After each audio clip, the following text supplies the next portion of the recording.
तो hello guys, कैसे हैं आप सब लोग। आपका स्वागत है मेरे चैनल इफेक्टिव पे। तो गाइस आज हम बात करने वाले हैं जो फोनर्स का बैड एक्सपीरियंस इन इंडिया में। तो गाइस दो फोनर्स आए थे, मतलब दो फोनर कपल्स आए थे इंडिया में, और वो अमृतसर में स्ट्रीट पे टहल रहे थे। उसी टाइम एक रैंडम इंसान आता है और उनसे सिर्फ 2 सेकंड की कन्वर्सेशन से के बाद ही उस लड़की का नंबर मांगने लग जाता है और मुद्दा बहुत ज्यादा बढ़ गया था।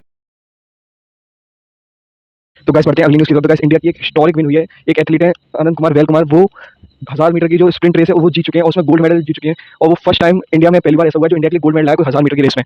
और गाइस वो ओनली 22 ईयर ओल्ड की एक इंजीनियर है। और मतलब इतनी ज़्यादा न्यूज़ कवरेज हो ही नहीं रही है उसकी। मतलब बहुत सारे ऐसे एथलीट होते हैं जो मतलब बहुत सारे गोल्ड वगैरह जीते हैं इंडिया के लिए, और उनकी न्यूज़ कवरेज ज़्यादातर होती ही नहीं है और सिर्फ ओनली क्रिकेट की ज़्यादा हाइप बनी रहती है। तो गाइस बढ़ते हैं अगली न्यूज़ की तरफ। तो गाइस क्या सौरभ जोशी की इनकम रिवील हो गई है? तो गाइस अभी पायल गेमिंग का एक ब्लॉग आया था, उसमें गाइस सौरभ जोशी ने अपनी इनकम रिवील कर दी। गाइस मैं आपको वीडियो दिखाता हूं। तो गाइस बढ़ते हैं अगली न्यूज़ की तरफ। तो गाइस हार्दिक पांड्या और माइका शर्मा जो मॉडल है उनके डेटिंग रूमर्स वायरल हो रहे हैं। तो गाइस मैं स्टार्ट बताता हूं। सबसे पहले हार्दिक पांड्या और माइका शर्मा दोनों की सेम गाउन में फोटो आई, और फिर माइका शर्मा ने 33 नंबर लिखा अपने हैंड्स पे, और वो 33 जर्सी नंबर हार्दिक पांड्या का। और फिर वो एशिया कप भी देखने गई थी जो इंडिया वर्सेस पाकिस्तान का एशिया कप हुआ था, और दोनों ने Instagram follow. Thanks for watching, like and share. मिलते हैं एक और नई न्यूज़ के साथ। बाय।